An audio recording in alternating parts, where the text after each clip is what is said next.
गुरुवे गौरचंद्राय श्रीराधिकाय तदालये कृष्णाय कृष्ण भक्ताय तद्भक्ताय नमो नमः।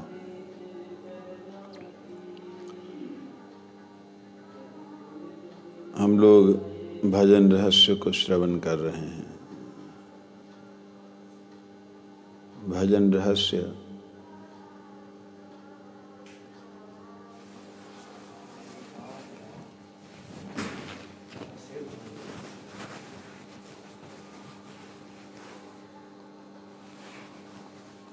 बहुत ही सुंदर हम लोगों के लिए एक संक्षिप्त में सार दिया है।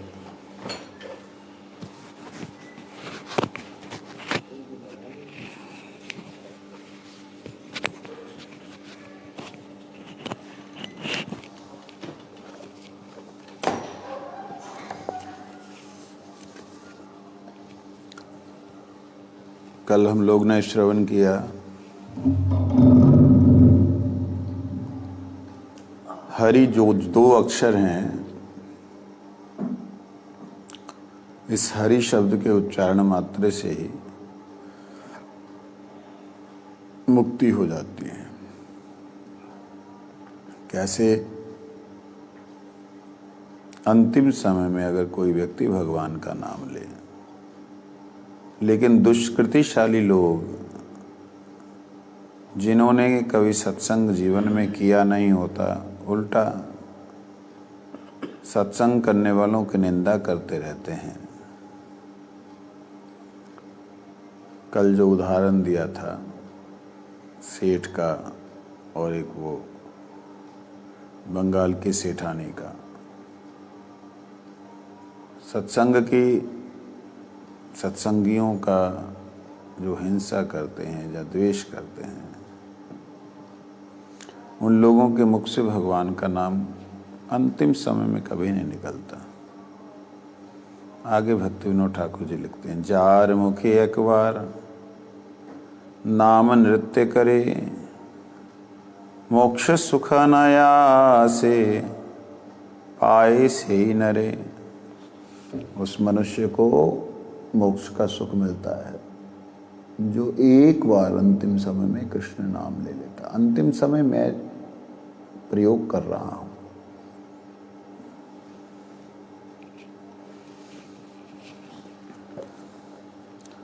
अंतिम समय यहां लिखा नहीं है,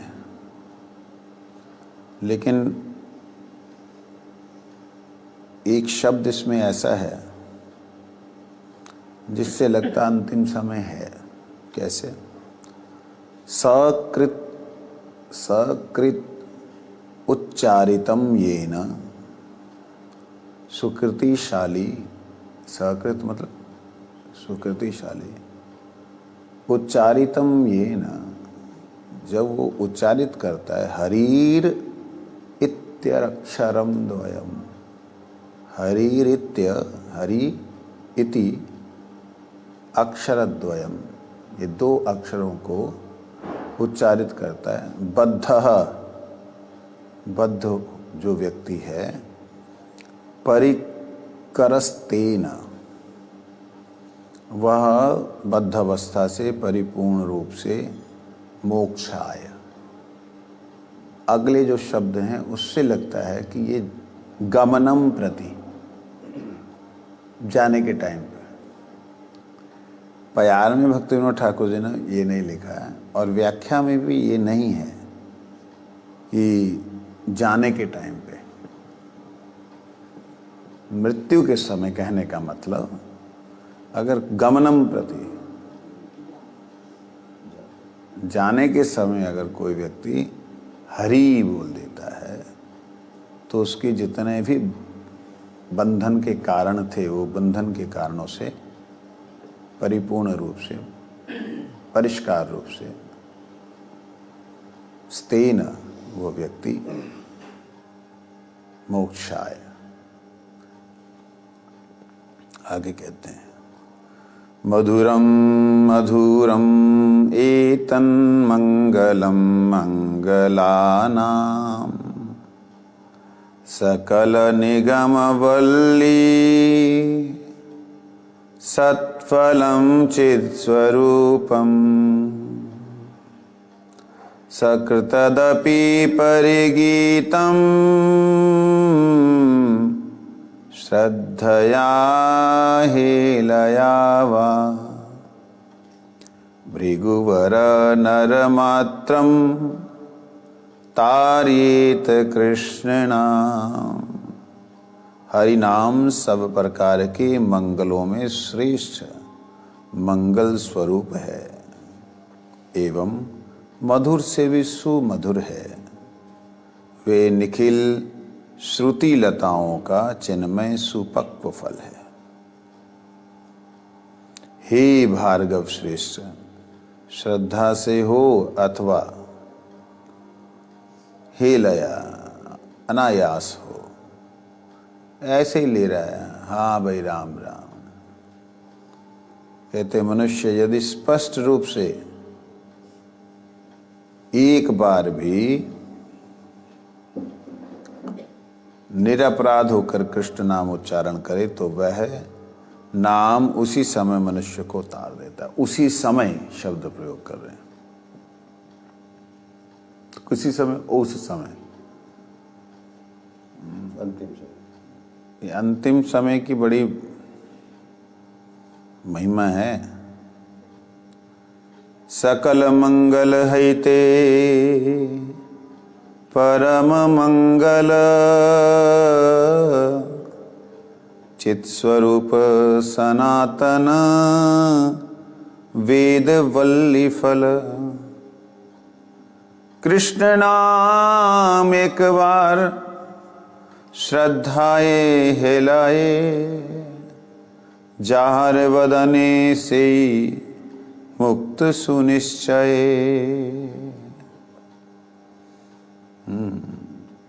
देखिए ये बोल कौन रहा है? ये जो बोल रहा है मधुरम मधुरम एतन मंगलम मंगला नाम, ये बोल वो रहे हैं जिनको भगवान के नाम का रसास्वादन हुआ है, वो बोल रहे हैं। उस जिनको नाम की महिमा का पता लग गया वो बोल रहे हैं। ये ऐसा नाम है कि सारे वेदों का सार है। अच्छा, वेदों में तो भगवान के नाम का उल्लेख स्पष्ट रूप से नहीं मिलता। कृष्ण नाम, राम नाम, हरि नाम वेदों में नहीं मिलता, तो वेदों का सार स्वरूप क्यों कहा? क्योंकि जो उपनिषदें हैं वो भी वेदों का अंग है। अंग ही नहीं, शिरोभाग है, सिर के स्वरूप है। उपनिषदों में भगवान के नाम को सर्वोपरि कहा गया, तो इसलिए सकल निगम वल्ली, सारी जो निगम अर्थात वेद उपनिषदें, उनका सत्फल है, उनका नित्य फल जो है वो क्या है? चित्त स्वरूप हरि नाम। चित्त मतलब ज्ञान, ज्ञान स्वरूप। सकृतदपि, बड़े सुकृतिशाली जीव हैं। परिगीतम, बड़े सुकृतिशाली जीव हैं जो इसको परिगीतम अर्थात विशेष रूप से गाते हैं। और कोई श्रद्धा के साथ, हेलया का अर्थ गुरुजी ने बोला अनायास। श्रद्धा के साथ गाने का मतलब व्यक्ति भगवान को प्रसन्न करने के लिए भक्त अर्थात गुरुदेव को प्रसन्न करने के लिए नाम कर रहा है, वो है श्रद्धा के साथ। हेलया मतलब अनायास ही उठता है तो कृष्णा हरि बोल, अंगड़ाई लेता है तो ऐसे, और फिसलता है तो ओह राधे करके चिल्लाता है। मतलब किसी भी अवस्था में अनायास ही जिसके मुख से भगवान का नाम निकलता हो, हे भृगुवर, जो नाम जीव का परम कल्याण का साधन है। जय हो राधे श्याम, दंडवत। वो नर मात्र को उतार देता है नाम लेने मात्र से। यदि इच्छसि परम ज्ञानम ज्ञानाद्यत् परम पदम तदादरेण राजेंद्र कुरु गोविंद कीर्तनम। गरुड़ पुराण से बता रहे हैं।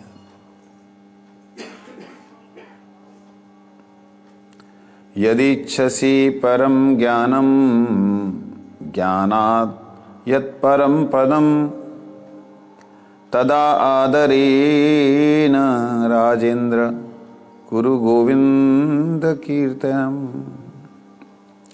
हे राजन, यदि परम ज्ञान एवं ज्ञान से परम पद अर्थात प्रेम भक्ति चाहते हो तो आदर सहित गोविंद का कीर्तन करो।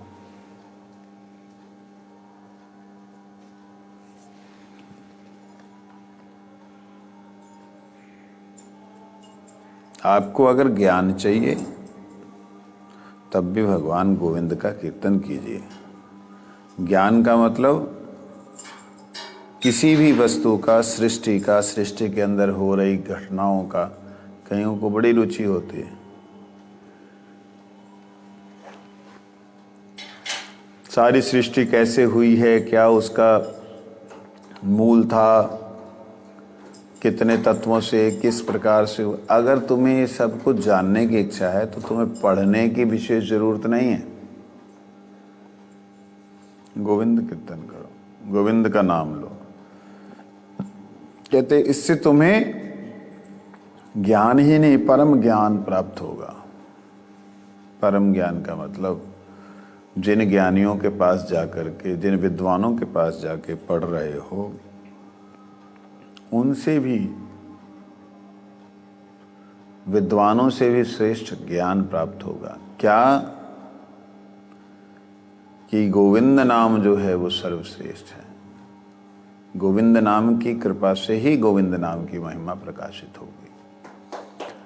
अब आगे बोलते हैं ज्ञानात यत परम पदम।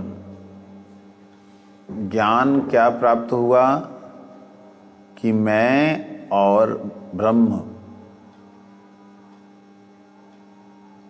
इसको जो तथाकथित ब्रह्म ज्ञान है, मैं और ब्रह्म एक हैं, ठीक है, ये प्राप्त हो जाएगा। ब्रह्म और मैं एक हैं, मैं ही ब्रह्म हूँ, ऐसा ज्ञान गोविंद नाम से बड़े आसानी से प्राप्त होता है। लेकिन गोविंद नाम की महिमा है कि वह अपना महिमा, अपना जो प्रभाव है वो उस ब्रह्म ज्ञानी के आगे रखता है अगर कोई गोविंद नाम करता है। बात समझ आई?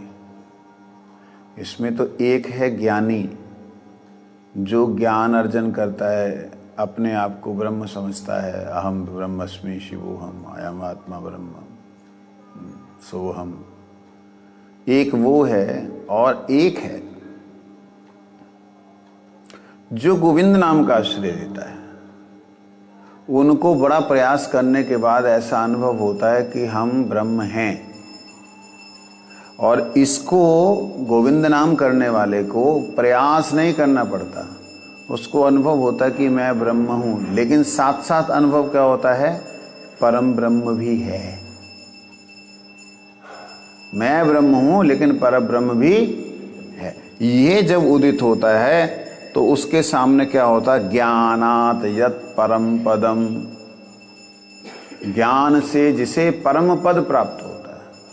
परम पद मतलब भगवान के कौन से परम पद, तद विष्णु परमम पदम, वो प्राप्त।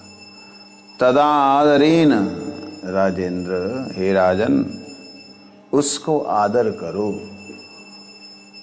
तदा आदरेन कुरु गोविंद कीर्तनम, उस परम पद को, भगवान के चरण कमलों को आदर करते हुए आप गोविंद का कीर्तन कीजिए।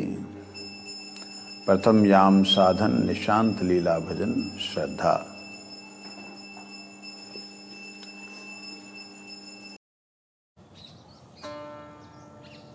शिक्षा अष्टक है, उसका जो तृतीय श्लोक है,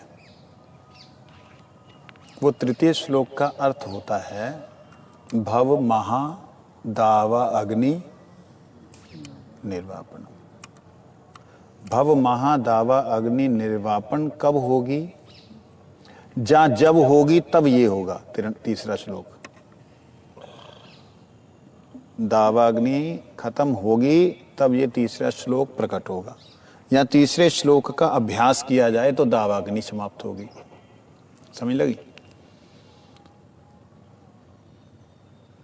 दावाग्नि मतलब दो व्यक्तियों के संघर्षण से जली हुई आग। आग कहाँ जलती है? हमारे अंतःकरण में, हमारी बुद्धि में, हमारे मन में। किस चीज की आग है? द्वंद्वों की आग है। सुख की, दुख की, राग की, द्वेष की, सर्दी की, गर्मी की। इस प्रकार से ये हमारे साथ में चल रहा है, जन्म जन्मांतरों से चल रहा है। तो इसको कैसे जो है, कैसे ये जाएगी? परम विजयते सुदीत आश्रित जनार्ति राशय रम्य चिद घन सुख स्वरूपिणी नाम गोकुल महोत्सवाय ते कृष्ण पूर्ण बपुषे नमः। सुदीत आश्रित। सुदीत का मतलब क्या होता है? स उदित, सुदीत। आश्रित जनार्तिराशय, जो भगवान के आश्रित जन हैं। आश्रित जन गुरुदेव, वैष्णवगण, स्वयं को भी समझो आप आश्रित हो। ऐसा नहीं कि वही है, हम आश्रित नहीं है, ऐसा नहीं सोचना। ऐसे सोचने से कभी आश्रित हो ही नहीं सकते। आप भी आश्रित हो, लेकिन दुर्भाग्य ये है कि हमारा नाम में अनुराग नहीं है। तो वो नाम में अनुराग ना होने के कारण चित्त साफ नहीं हो रहा है। चित्त साफ होने से नाम में, नाम की महिमा में पता लगेगा, अनुराग होना शुरू होगा। जब अनुराग होना शुरू होगा तब भाव आएगा। तृणादपि सुनी चेन। देखिए, तृणादपि सुनी चेन भाव के साथ में ही भव महादावाग्नि निर्वापन की जो बात है, इसको समझने का प्रयास करेंगे विस्तार से। कल परसों जब भी ठाकुर जी की इच्छा होगी सुनेंगे। फिलहाल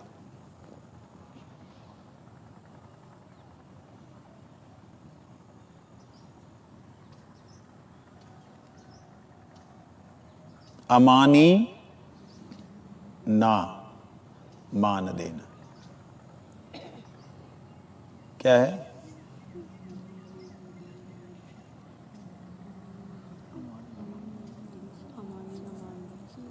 कीर्तनीय तृणादपि सुनी चेन तरोरपि सहिष्णुना। जब हम सहन करने की अवस्था पेड़ से भी अधिक, ऐसे तो हो ही नहीं सकता।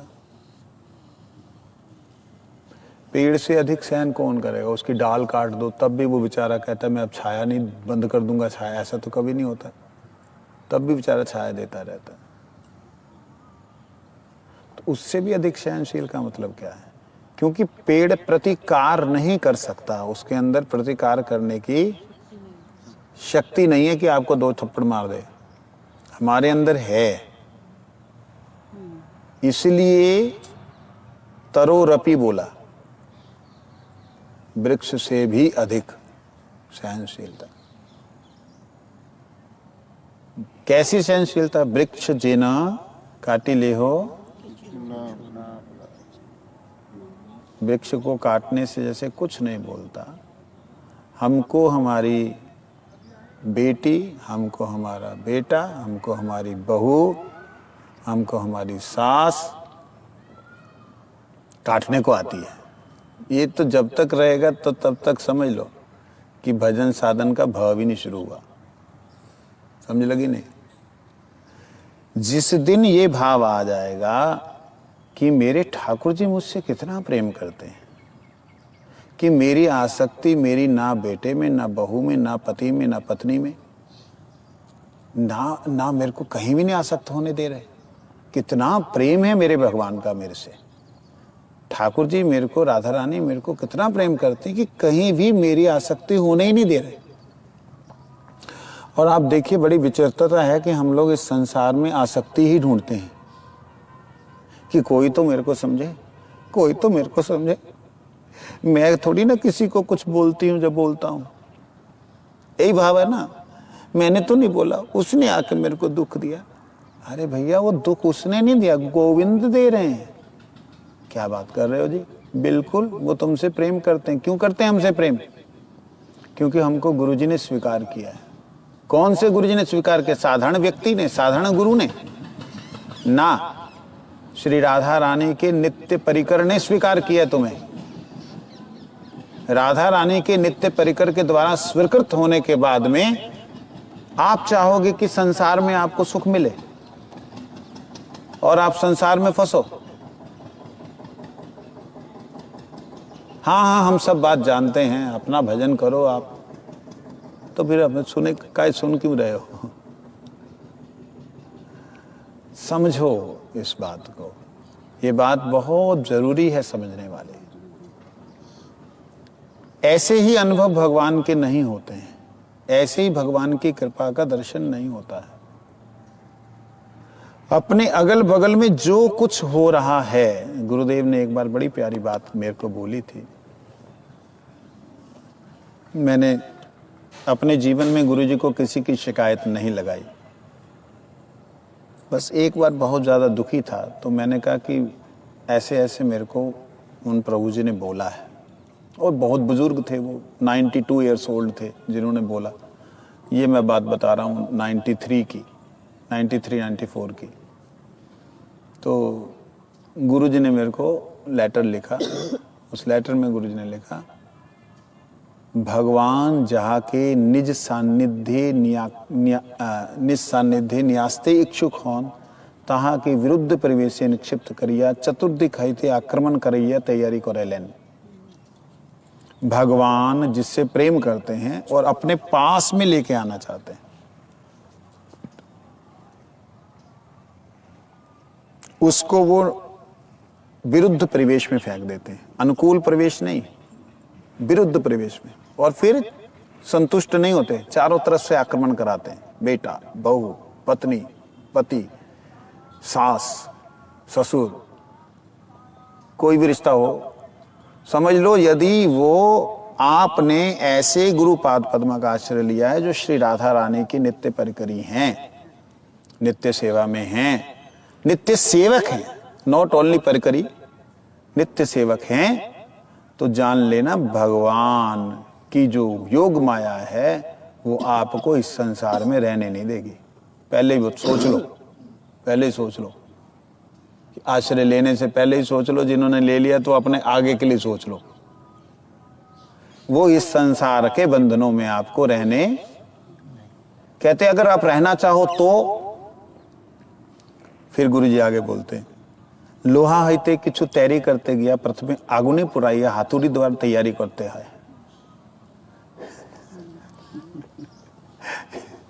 उदाहरण गुरुजी ने दिया, लोहे से कुछ बनाने के लिए पहले उसको आग में जलाते हैं, फिर हथौड़ी से पीट पीट के उसको तैयार करते हैं। ये है आपकी स्थिति। इससे ही पता लगता है कि अगर आपको संसार में बहुत सुख मिल रहा है, बहुत वैभव मिल रहा है, बहुत आराम मिल रहा है और आपको अच्छा लग रहा है, आप संसार से निकलने की इच्छा नहीं कर रहे हो, तो निश्चित रूप से जान लो कि भगवान से आप विमुख हो। आपके अंतःकरण में भगवान के लिए लालसा, भगवान के लिए पीड़ा, भगवान को मिलने की तरफ बढ़ रही है और चारों तरफ से आक्रमण हो रहे हैं, ये भगवान की कृपा है, इसको समझना होगा। समझे नहीं? तो जब ये समझ में आ जाएगा तब क्या होगा? वृक्ष से भी सहनशीलता अपने आप।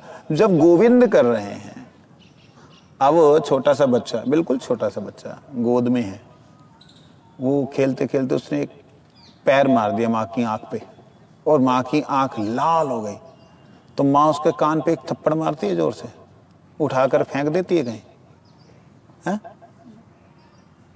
फेंकती तो नहीं, उल्टा उसके पैर को और चूम लेती और अपने उस पति को बोलती है देखो मेरी आंख एकदम। वो उसको फूंक मारता है, कुछ करता है, दवाई डालता है, कुछ करता है, अपनी बीमारी, अपनी तकलीफ को वो सहन करता है। मारा किसने? बच्चे ने। अगर गोविंद लीला कर रहे हैं हमारे साथ में, गोविंद किसी के माध्यम से, किसी के द्वारा हमको पीट रहे हैं, तो हम क्या शिकायत करेंगे किसी को जाके? कर सकते हैं। अगर करोगे न छोड़ दोगे भजन को, तो समझना तुमने बहुत बड़ा धोखा अपने साथ कर लिया। इसलिए हमें प्रत्येक स्थिति में जिस दिन ये अनुभव होने लग जाए कि गोविंद मेरे गुरुदेव मुझसे बहुत प्रेम करते हैं, इसलिए जैसे मैं आगे बढ़ने लगता हूं, कोई ना कोई व्यक्ति मेरी टांग खींच देता है। इस भाव से रहना चाहिए और उसमें फिर उदास नहीं